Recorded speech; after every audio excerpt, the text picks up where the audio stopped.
Madison Podcast, episode 2 billion, with 2 trillion subscribers. My name is Ben Lavender, also known as New York's favorite British mortgage broker. As you probably know, it's by default, because I believe I'm the only one in the state. There are others in other states, so if you want a British mortgage broker in a different state, I can recommend them. But they're not as cool as me. So we have a very special guest today, Josh Wilton, who visiting us from Princeton, New Jersey. So Josh, to me, Josh, you're like a serial entrepreneur in many ways, but within the real estate business, it's all connected. So please introduce yourself and tell people what you do and how you do it. Sure. My name's Josh Wilton. I am co-owner of Queenston Realty in Princeton. And since I'm sitting here with a Brit, Queenston was actually, because Princeton was a colonial town. There's a town called Kingston, town called Queenston, town called Princeton, and the name stuck, so we chose Queenston because that's the neighborhood we're in. So we have Queenston Realty, Princeton Abstract, Princeton Property Management, Princeton Home Connections. I'm sure there's other stuff we do that I'm honestly forgetting right now, but that's, I'm a serial entrepreneur in the real estate space right now. So first question off the bat, easy one. How do you do it? How do you juggle Which one? all these businesses? How, because to me, and I'm sure people who are listening and will watch this will think the same thing, because again, it's mostly, the audience here is mostly realtors, loan originators, people in the business, right? So most people, including myself, have enough trouble, you could say trouble, just doing mortgages day to day. So how do you do all of those businesses as well? And I know that you do very well. You have a great reputation, high producer, all that stuff. So how do you maintain such a high level while doing all the other things as well? Calendar, really. Calendar and surrounding yourself with great people. And I think, my business partners, I'm lucky in that they're my friends. I trust them implicitly. We each have a defined role in each business. And but then for me, it's because I sell real estate and I have a team, right? So that's my primary income, and then we have the brokerage, which we're developing, and without your calendar, that's it. And for each business, I have a weekly meeting with each person that runs each business, and we talk about their KPIs, their weekly, monthly, quarterly KPIs. We see where we are, and that's it. I spend about 2 hours on each business, other than my own sales business, and you have to really hire great people and trust them to do what they're expected to do. I was just going to say, so it's all about the people that you hire. It's all about the people you hire. And how did you find these people? Fortuitously. Yeah. Yeah, absolutely fortuitously. The lady who runs the property management business, smart as a tack, she's got her MBA. We went to high school together and reconnected when I was at my previous broker. And when we opened up, she reached out, and it just worked out. And the role that we hired her to, she was really working for me directly, helping set up all the back end of all these companies. But when we acquired the property management business, we literally put her in charge of that firmly. So now she is running that business, and she's actually, in about 4.5 months, doubled the number of doors that we have in that business. So wow. Yeah. So we're just fortuitous, I would say. Yeah. That's impressive. Yeah. Yeah, and hard. So it's hard to juggle, but you have a system basically. Yeah. And it's like, it's funny because you say the calendar, right? But it's simple. It's part of the system. You just do it every week. You have it same time every week planned out, which is so simple, right? It's so simple, but it's true. I find, because I was talking about this with Mario actually this morning, and he was asking me how I managed to get to like 100 million in loan volume, and he was saying that it's you must have done some crazy things and must have been like complex and all this stuff. It was like the key is really just to keep it simple. Right, you scale the things that have the biggest return on investment, and you focus on those. But the simple things, overcomplicating it and having a billion different systems within your business just gives you more nonsense to work on. Would you agree? Oh, that's what keeps you up at night, is trying to keep it simple. I think it's the human tendency to overcomplicate everything, and at the end of the day, just why do you think we do that? Why? I think it depends. I think some people like to overcomplicate it because it validates their day, right? Yes. They like to say how hard it was. That is my theory. I worked 12 hours today. It's an ego thing. It's an ego thing, which is obviously a major human driver, right? So I think for some people it validates their, them earning money. Well, Joshua, was there a stage in your career where you did that as well? Absolutely. Yeah, absolutely. Like first few years? First 20. Oh, wow. 5. That's great. Until I really got That's into. funny because Josh has been doing this for 25 years. Yeah, no, I've had a major life shift in the last few years, and your outlook changes. As to what you can do and as to how you do what you do, I think changes. Yeah. So were there any significant changes? Did you just like wake up one day and was like, I'm overcomplicating, this is all nonsense, and simplified it? Actually, look, all candor, I was working at one company my entire career, and they would spot check you on your work ethic, right? They'd call you in the office on a Saturday. They would call and like check on you and stuff like that. Really? And I was, because for me it was easy. I lived close to the office, and it's when I did my interviews and all this other stuff. But it was sort of like there was a lot of guilt associated with like working there, right? And which is fine. So then it's common in our industry. Common, yeah. And if you're the owner and you're spending a lot of money, whatever, I get it. So short synopsis of the journey, right? I was there. I got fired. Was divorced, and my mom died all within like 4.5 months. And in the middle of that. That's madness. It was pretty intense time. I hired a coach, Danny Morrell, and real estate coach. Sort of has transitioned to more than that, but and I would say the last 3 years or so, I've worked incredibly hard on my mindset, like that whole scale. Yeah. You don't have to work 100 hours a week to make whatever. Yeah. So yeah, it's been an interesting part of the journey. Yeah, and I'm sure your lifestyle is much simpler.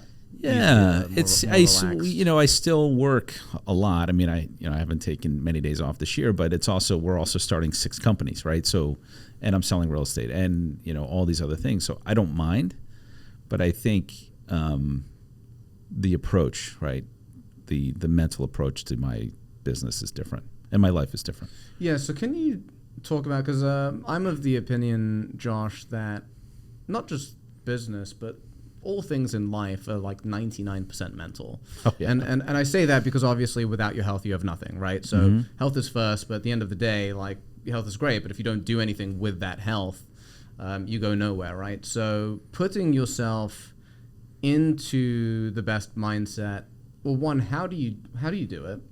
And two, like how did you, because you just told us you divorced, fired, and your mother passed away all within a short frame of mind. So how do you overcome that? Because overcoming one of those things for the average individual is extremely difficult, let alone three. Oh, it was extremely difficult, yeah. And it was a lot. And, looking back, it was like, my identity was tied up with my career, right? Like that was like a big part of my personal identity. And in the real estate business, that's what happens, right? Yeah. You become your brand. And I was in a leadership position, and all of a sudden that was gone. Like it was just not there. So it was like, crazy. Okay, I got to figure that one out. Yeah. And that's mad. That's actually mad. It was pretty horrible, actually. Yeah. But, good things came out of it, obviously. So how do you deal with it? I will say, like in the last few years, I've learned to meditate, or at least sit down and attempt to be still in the morning. I journal every morning. I... How long for, if you don't mind me asking? Like how long do you meditate and journaling, and what type of things are you journaling? When I was going, and here's the other interesting part about the experience. For almost 7 months, I wasn't allowed to work, so I had a no work order, right? So not only was I fired, but then I wasn't allowed to work within an hour and a half, 2 hour geography of where I lived. So it's like a non-compete type thing. Yeah, it was like no work, no competition. The whole thing. That is insane. I heard that non-competes, I don't know if you explored this, but I heard that they're not really enforceable because they if the person that wants to enforce it and has more money than you, it's like, what gamble do you want to run in life? It's just, and I had enough to deal with at the time too. So maybe it is what it is. It was interesting looking back on it. It was fortunate I got to spend time with my mom and my kids in a different way. And so how long back then? I would it was quite a bit, and now it's like 20 minutes a day.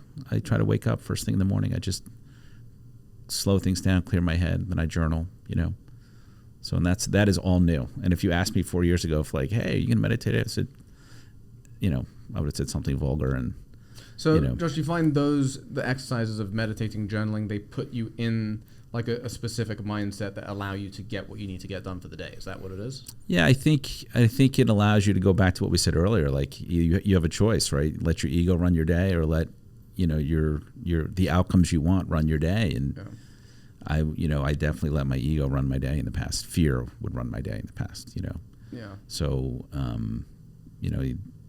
that's all changed, I would say, dramatically in the past few years. This is kind of a follow-up question. So do you feel like your personality has changed over the past few years? The reason why I asked, Josh, and this is obviously a compliment, but you give, I like to pick up on people's energy, right? So you have a very calm demeanor, but also very trusting. And I get the sense that if you need to lay the smack down, you can do it without hesitation, but you can do it in a way that doesn't make it look like you've lost your temper, and you can control it. That's all new. Yeah, so, that's all new. Yeah. But I'm right about that. You are right about that. Yeah, you're right. And it's funny, last night we had our first year, we had a 1-year celebration dinner for our title company that we opened, Princeton Abstract. Muscle tough. And thank you. And they were literally laughing at the table. And I said, this is the most calm version of me you've ever met. And they all, wow. One of the people was like, yeah, we're all better off for it. Yeah. So, yes. That's what I want to get to. That's all new. That is not who I used to be at all. So, yeah. You were known as more of a hard ass, Not a hard ass, but just, I don't know. I don't know if you go through evolutions in life, but I think I like this version of myself the best. Awesome. So far. Yeah. Growth. Yeah. Growth.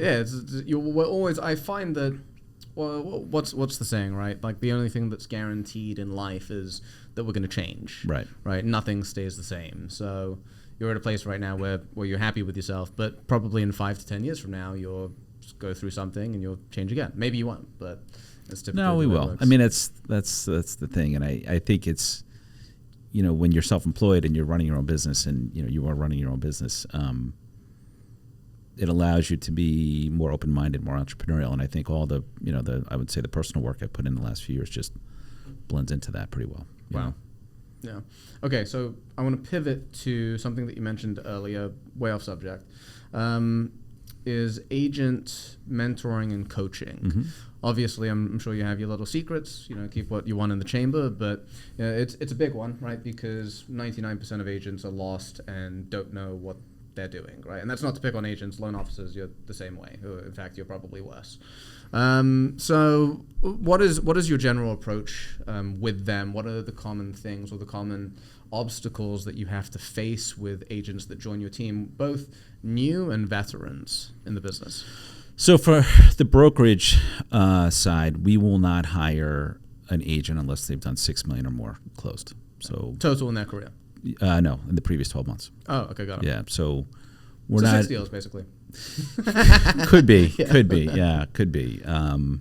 One of my partners, she I think did 90 million last year, solo agent. Wow. Yeah, so that's incredible. Yeah, it's incredible. She's and you talk about vibrating at a high level, she does, right?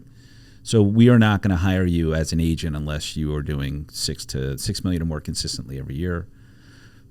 Our reputation is attached to your outcome, right? And we want to know what you're doing with not only the customer but the file. It's litigious at best. And so my relationship with the agents that are on the real estate side, it's more coaching, how to get their business to the next level, how to scale their business. And a lot of that is the same thing I went through. It's just letting go of fear. Understanding a transaction coordinator can do it better than you.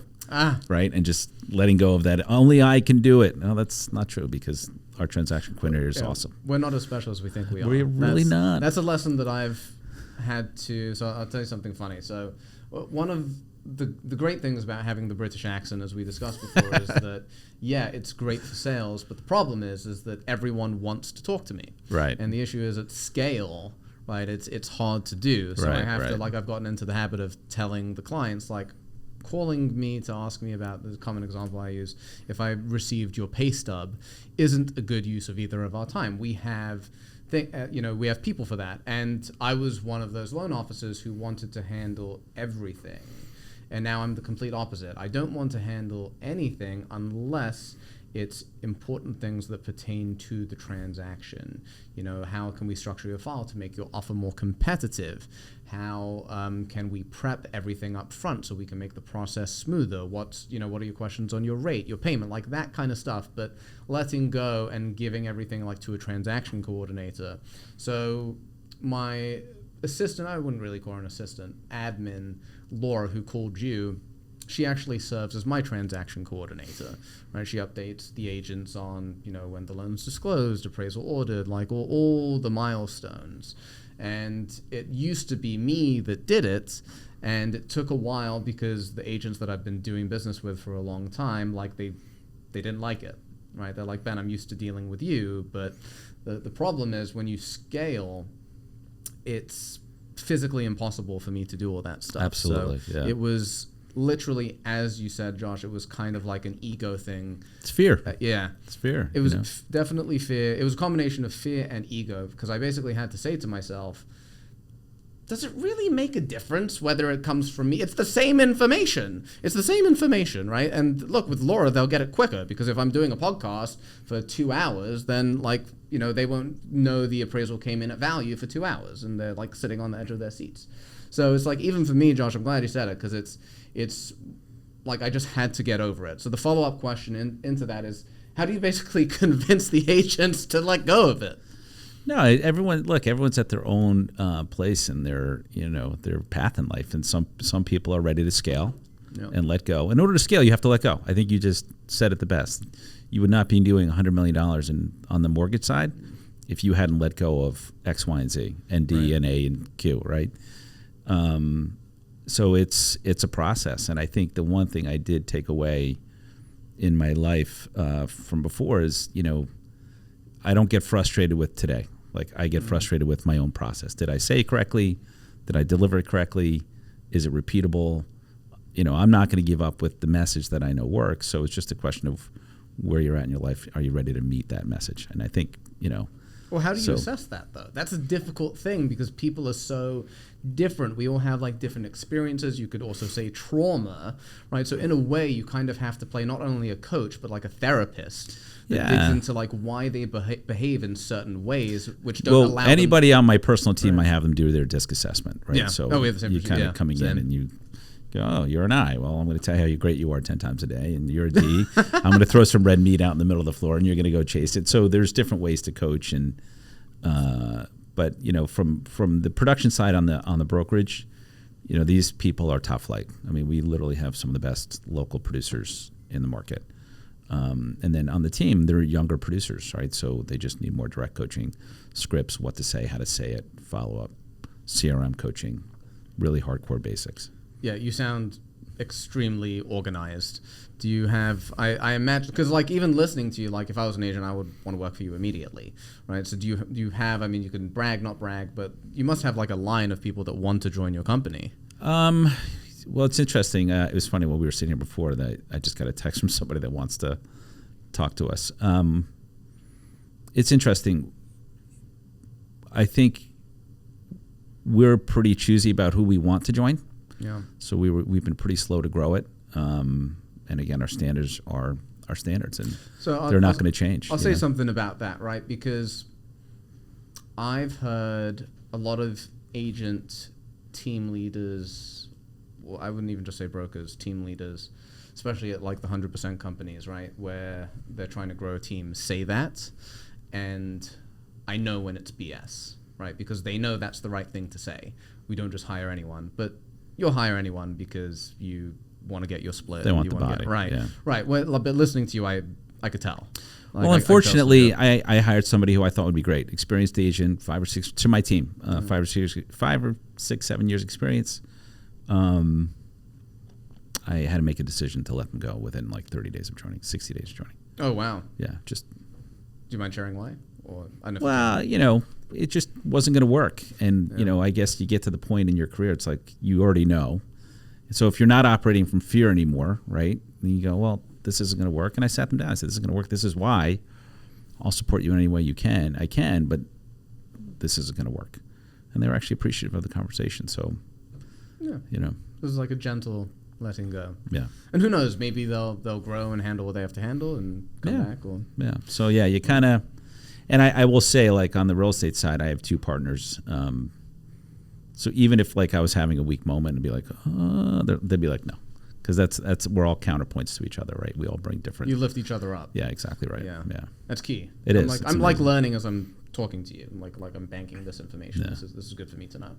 Okay, so I'm going to pivot back to kind of what we were talking about before. So you're juggling a lot, and it's more of like a personal thing. So when you're not working in the business, what is it that you like to do with your free time, if you have any free time, because you're running 10 million businesses? I have 3 kids. Oh, cool. 21, 18, and 16. And they're amazing and beautiful. My daughter just graduated high school. Awesome, congrats. And I cried like a child. Like, oh my God! She walked in the house in her dress, and I literally started crying. Like, she almost had to like hold me up. I was crying so much. And so awesome. Yeah, it was amazing, amazing moment, amazing experience for her. And I have a 16-year-old who's getting ready for his last 2 years of his high school journey, and my oldest is working full time. So, in the business? No, not in the business. Ever thought about getting them? Let them choose their own path. Hopefully, when they're ready, it's built to the point where we could figure that out. But for them, I'm a big believer in letting people go their own way. I've seen parents do the opposite with businesses, and it doesn't work. Yeah. Well, I think you're just restricting, whatever, and ultimately, look, the parent would be operating out of fear to not let their kid go figure things out. And true.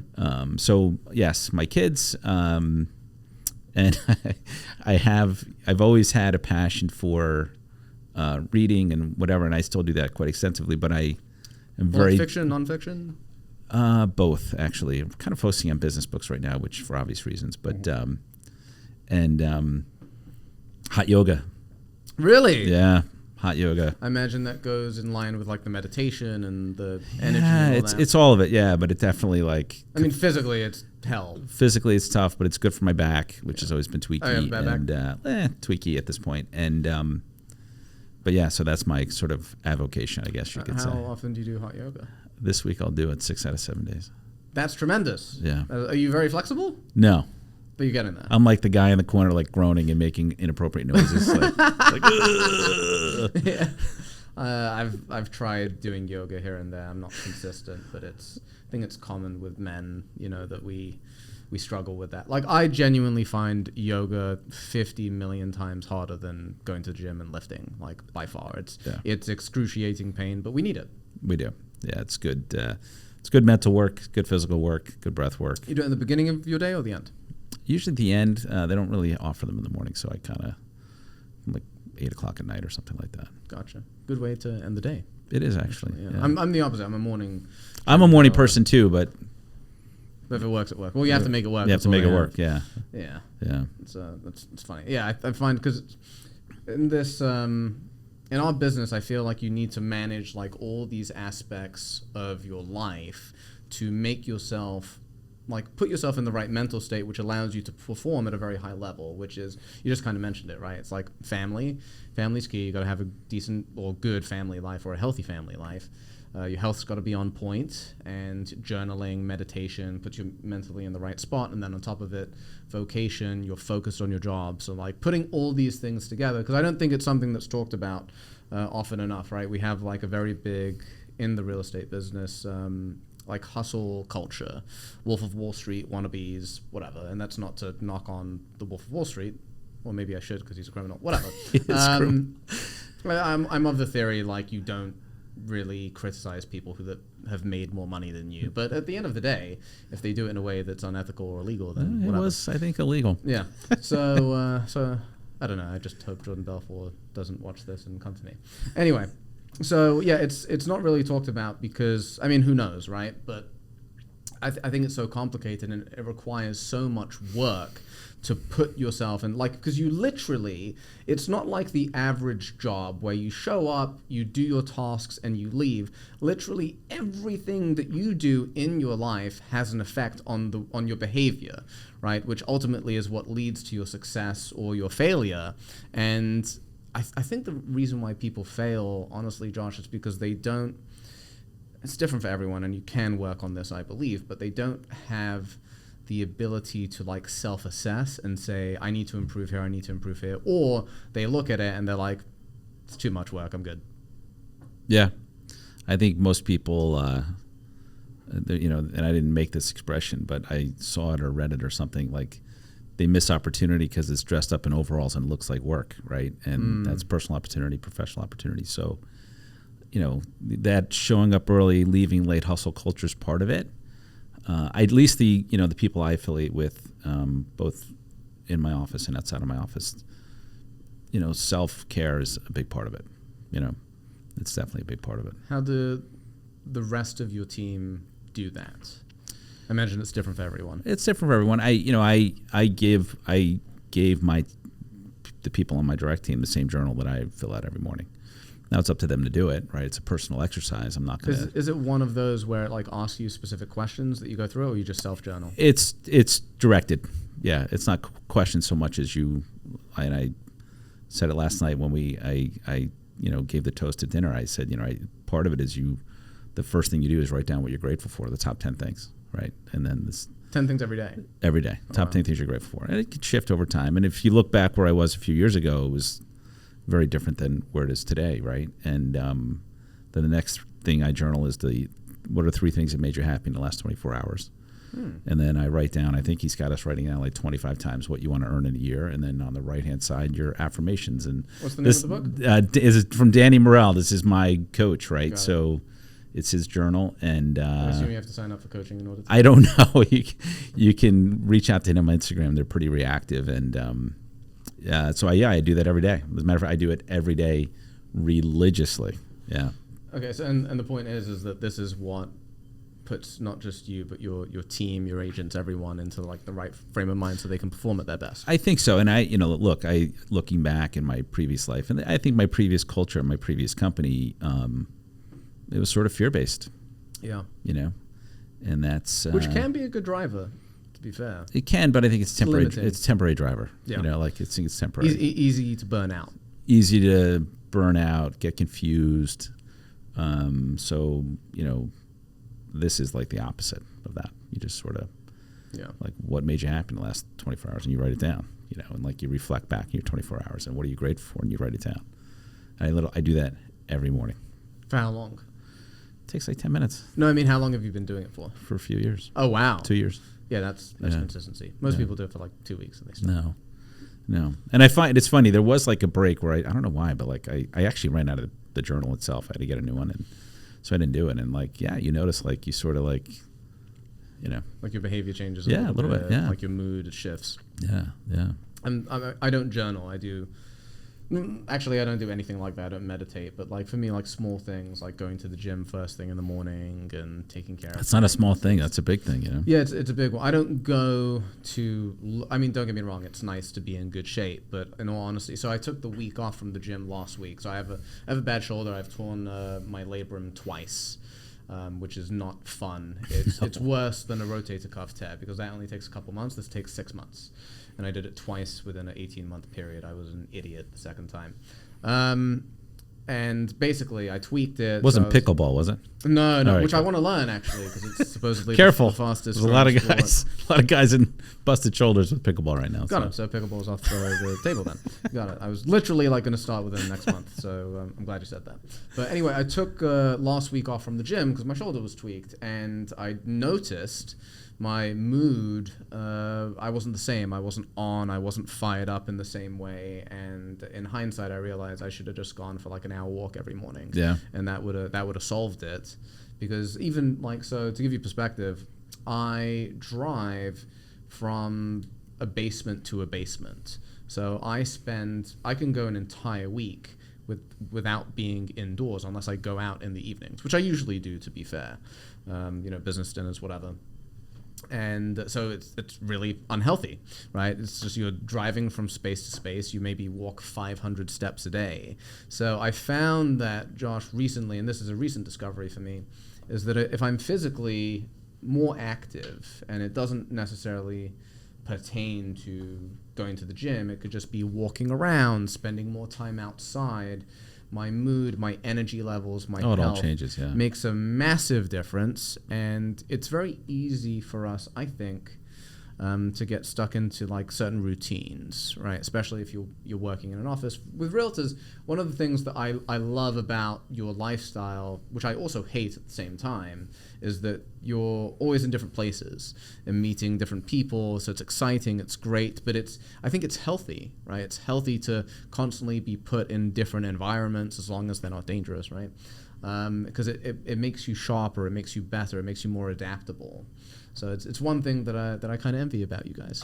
Yeah, you have to get used to the in and out culture, as they say. Go in the office, leave the office, come in the office. Leave, there's definitely I didn't know there a was pattern to that. Yeah, yeah. There's a whole thing. You have to there's an ebb and a flow to your day, right? So, and for some people, it's just to take that on itself is a massive stressor. Like if you have an admin job and you switch to being a realtor, it's hard, and you're not used to constantly like being on the go, and it can be stressful. Yeah. All right, especially for more like introverted people. Which, to be fair, if you're introverted, real estate can be challenging. Yeah, I think it's I think it's where that's where it's the broker, the coach, the team leader, whatever. Get their disc assessment and coach them accordingly. Like, don't coach them something they're not good at. True. Because they're just gonna solutions for everything. Yeah, like they're just gonna not do well. Yeah. It's like if you look at the disc assessment, and I did not know this until later in my career, but if you have someone who's an S, right, steady, amiable, whatever, and you tell them like, we're gonna go knock on doors today because you're a high D, high driver, they're just gonna like, oh, okay, and they're gonna I'll be right back, and they're gonna like leave, and they're never gonna come back to your office, right? So taking 10 minutes to understand who you're working with is pretty critical to the process too. Very. Yeah. Right. But most people don't even do that. So yeah, it's pretty critical. Yeah, it's quite hilarious actually. Yeah. Okay, so we're more or less out of time, but I did want to, because ultimately, Josh, you're also a market expert. You've been doing this a long time, so obviously I'm not going to hold you to it, but I'm interested to know your thoughts on where the market doesn't have to be nationally, but at least generally, like in your market, where do you see things going over the next couple years? And look, if you're right, then we can play this back, and you look like a freaking genius. Right. And if you're wrong, we'll just delete it. Well, I'll say this. It's funny. I've gotten in the habit of the last 30, 60 days. I tweet every morning the inventory level in Princeton. Oh, wow. So right now, as of this morning, we're at 51 homes for sale. Last week we were at 46. 3, 4, 5 weeks ago we were at 58, which is historically very low, right? Crazy. Now, what is it usually in your market? It should be in the 70s, 80s, yeah, right? And it's pretty low. And of the 51 that are available, several are not habitable, right? There's 8 below $1 million. So it's an incredibly challenging market. So what do I see? Thanks to 10 years of low rates, I think a lot of people are locked in. They're not going to jump to a 6-point whatever rate, Yeah, 80 or maybe 90% of the entire country has a rate below 6% right now. Yeah, I've heard it's below 4. Yeah. Yeah, like it's actually in the 3s. So would you double your rate right now if you didn't have to? I think the consumer's answering by saying no because they're not moving. And I don't see that changing in the next couple of years. Eventually life will take hold, right? Someone's going to have a baby, someone's going to get divorced, someone's going to get married, someone's going to relocate, that type of thing will happen. But I think there's just a couple of years left of this. So that actually brings me to another question. The people that are selling, right, are those the reasons why? Divorce, estate, death, unfortunately, moving out of state, are those the most common ones? That is the reasons why people move. Yeah. Period. Yeah. So, look, my previous broker, who's a lot of things, he used to joke, real estate's, about sex. It's like 9 months ago, someone made a baby. Today the baby's here. They're living in their basement apartment of their mom's house, and they have to get out. Awesome. And they don't really care what the rate is. Yeah. They just have to make a go. move. Someone got married, divorced, died, promoted, demoted. All those things are really real estate. What's come out of the market is the relocation because people are working remotely, so I think that has slowed down. Yeah, it's pretty interesting. So it's interesting to see also what will happen with, I read a statistic recently that 90% of commercial leases are set to expire within the next 6 months, and they have no idea what's going to happen. Yeah. And it could wreck everything. Yeah. My theory is that they'll turn, because we have such an inventory issue, that they'll turn most of these commercial spaces into residential. I hope so. And hopefully it will. Not an easy retrofit and not of inexpensive, but one can hope. Yeah, we'll see. Yeah, we'll see. Awesome. Well, Josh, thank you very much. You. I learned a lot. Seriously, I Me learned too. a lot. It was great. Great being here with you. Thank you for coming on. Appreciate it. Thank you.